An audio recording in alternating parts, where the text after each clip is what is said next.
Hello and welcome to Granny Mo's Bookshelf. This is the second of 3 books I'll be reading this week by Edward Ardrizonne. It's called Peter the Wanderer.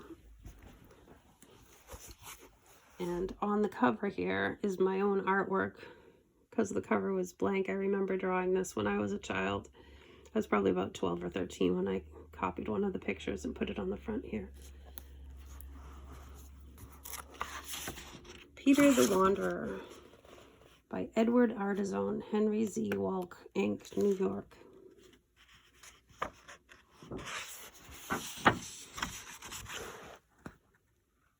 Edward Ardrizonne, 1963, first American edition, 1964. To my grandchildren, Jonah, Sarah, Timothy, and Rebecca, and also to Kay Webb with love. And it's also dedicated to my grandchildren, but I'm not going to list their names right now. But I have 5 of them.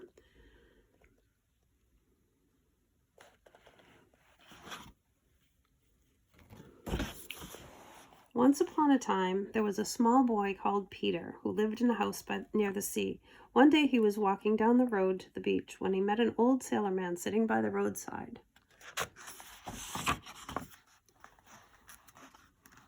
"Be a kind boy," said the sailor, "and fetch me a cup of water from the cottage nearby. I have traveled far and must rest my weary bones."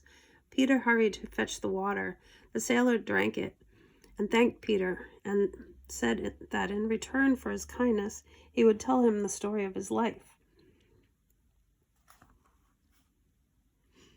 "When I was a little boy," began the old sailor, "I went to sea for the first time. Since then I have sailed over all the oceans of the world. Many years ago, I had the chance to do a kindness to a sick man.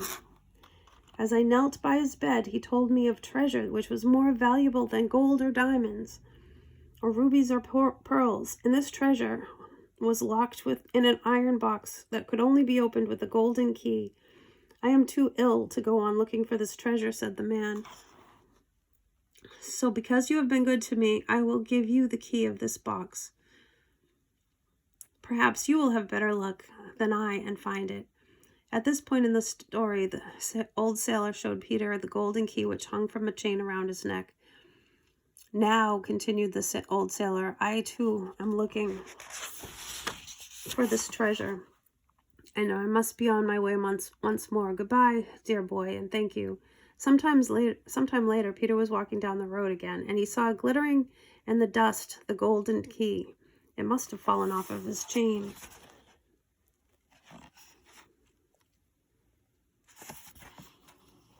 "Poor old man," thought Peter, "I must find him and give him back his key." So picking up the key, he ran down the road to the beach in hope of catching him. But when Peter arrived at the beach, he could see him nowhere.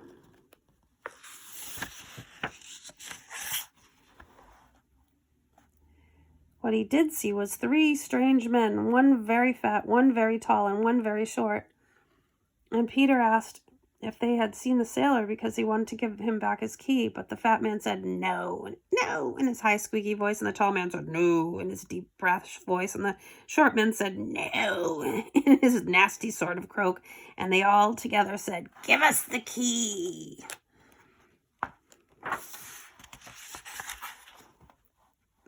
Now Peter thought they looked hard, so instead of giving them the key, he ran as fast as he could. He ran and ran along the beach toward a small seaside town.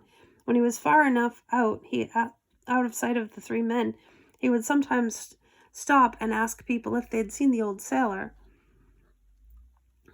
They all said yes, that he was not very far ahead, so Peter went on. At last Peter arrived at the harbor of the town. Here he had a horrid surprise.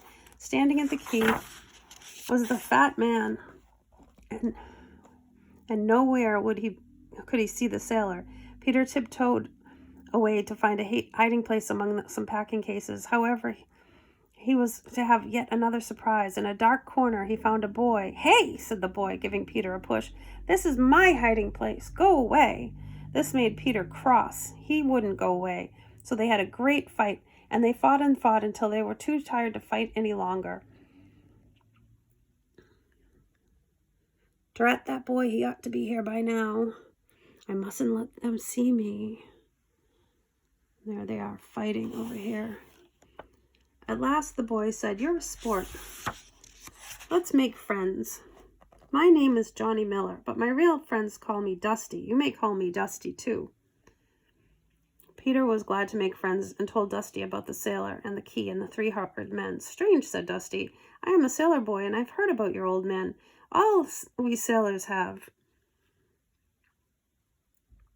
You see the captain of the ship? You come see the captain of my ship. He will tell you more about him than I can." The captain knew all about the old sailor. He told Peter that he had gone to a port in the far west where the mountains were, and that the mountains he hoped to find his treasure. Here's the boy after the fight, the 2 boys. He says, "You fight very well." He says, "So do you."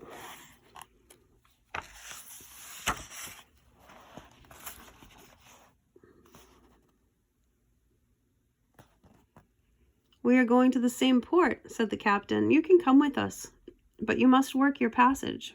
Peter wondered if he ought to go on, but he thought of the old sailor without his key, and he felt that he must. "Here's my new friend Peter. He's a very good fighter." Good. Dusty was delighted and introduced Peter to the other sailors. The officers and the crew were kind to Peter, but the work was very hard on the voyage, and the voyage stormy. Peter was only a little boy when they arrived at the western port, and he was a tired boy, too.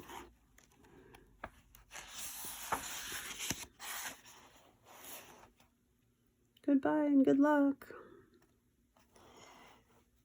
When the ship docked, Peter hurried ashore. He was happy because everyone he spoke to had seen or heard of the old sailor and wished Peter luck in finding him. He was happy, too, because he felt that there was no chance of meeting the 3 hard men. But here he was sadly mistaken. He turned the corner, and there in the shadow was the tall man. "Give me the key," said the man in his deep bass voice. Peter turned and ran away as fast as his tired little legs could carry him. "Give me the key," he says.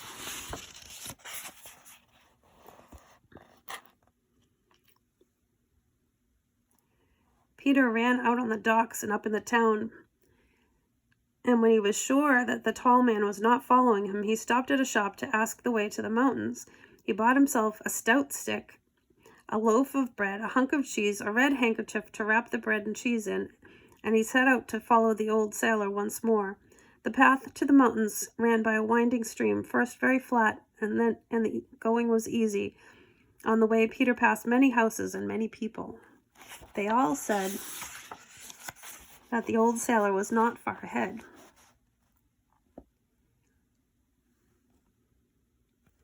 Later, the path became steeper, and the stream a rushing one with many small waterfalls. He passed fewer and fewer houses and fewer people, but they all said the same thing: the old sailor is not far ahead. That night, Peter slept in a cave by the stream.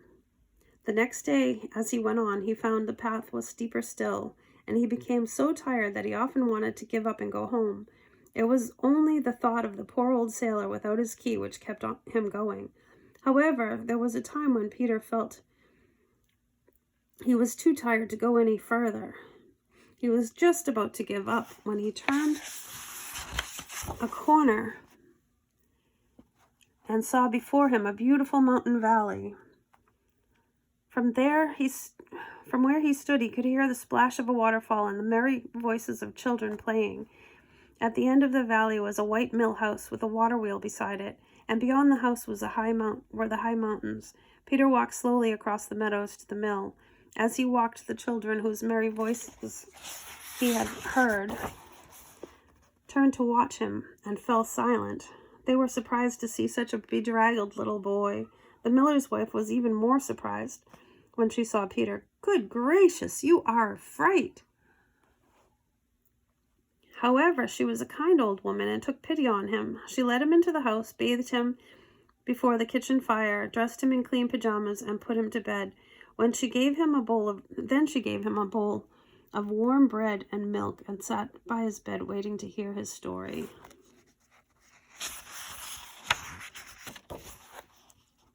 All the children came into the room to hear it too. At first Peter was too tired to talk, but after a time he grew a little bit stronger and he was able to tell his story bit by bit.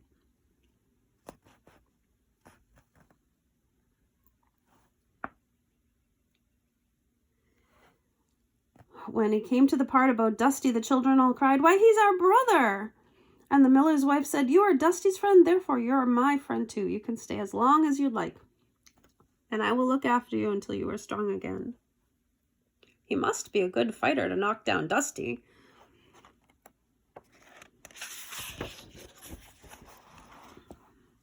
The miller's wife and her family had seen the old sailor, and better still, they knew they had gone where he had gone. Not long before, the old man had stopped to beg a crust of bread from them and told them that he hoped to find his treasure very soon, and that when he had done so, he would go into the town over the mountains, where he would end his days in peace. Poor old man, thought Peter, trying to get up. He doesn't know he lost his key. I must give it back so he can open the box. But the miller's wife laid Peter to bed again and said he must stay there and rest.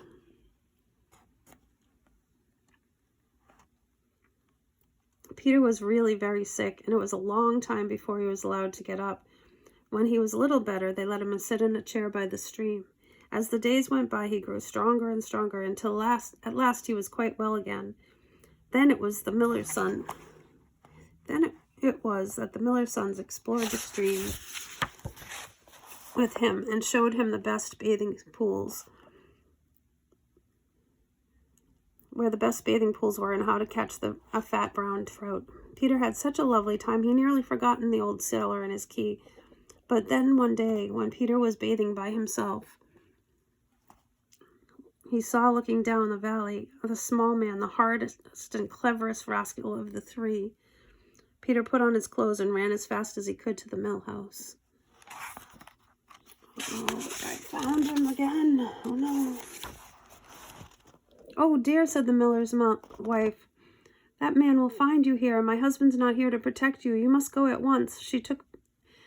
Then she took Peter to the back door and pointed to a steep track which would wound through the bracken mountainside.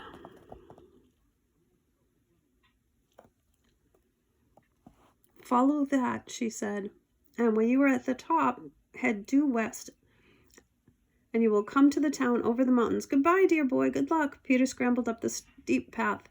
He stopped once to peer over the tall bracken. Down below, he saw the three men. They seemed very cross. "Drat that boy, he's escaped us." There's the three men right there. And there's Peter hiding in the bushes.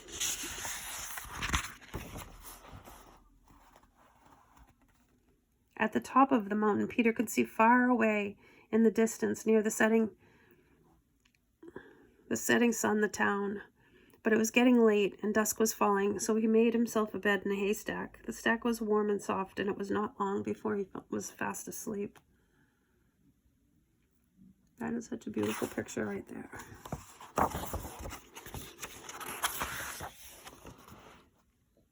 Peter woke at dawn. Near the haystack was a bubbling spring. He drank the cold, clear water, washed his face, and then, feeling refreshed and wide awake, he set out for the last part of his journey. It was still very early when he arrived in the town, and all the shops were shut.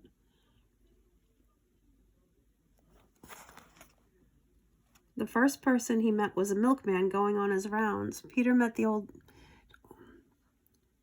who told Peter that the old sailor was now in the hospital. But Peter arrived at the hospital and saw, standing in the front of the entrance, the three horrid men. What was he to do? He tracked them down to the hospital, but he can't get the key to them. Those three horrid men are there.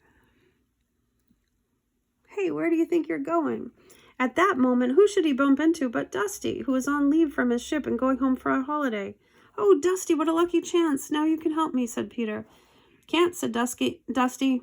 "Can't think on an empty stomach. Come and have some breakfast, and then we will think of something." "I've got a wizard idea."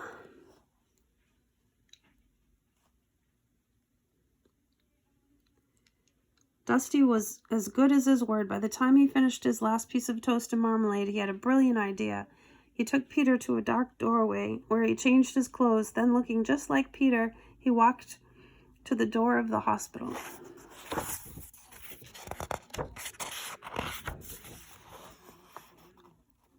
The three men made a grab for Dusty, but he dodged and ran away, with the men following close behind. In the meantime, Peter, looking just like Dusty, walked calmly into the hospital. Peter found the old sailor in bed and told him of his long journey and the three hard men and how clever Dusty had been. Thank you, said the old sailor. I have found my treasure now, and now I have the key. I'm the happiest man in the whole world. With trembling hands, he unlocked the box and slowly lifted the lid. Wonder upon wonder, he cried. It is a magic treasure.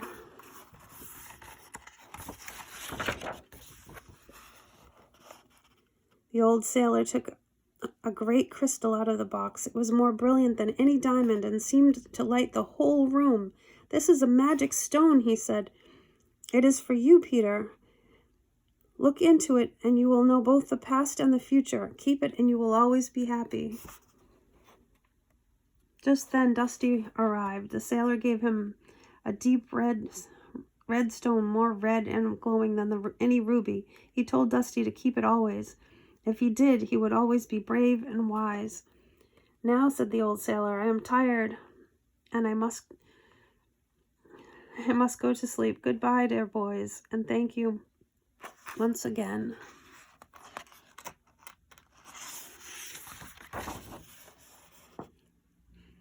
Outside the room, Dusty and Peter changed back into their own clothes.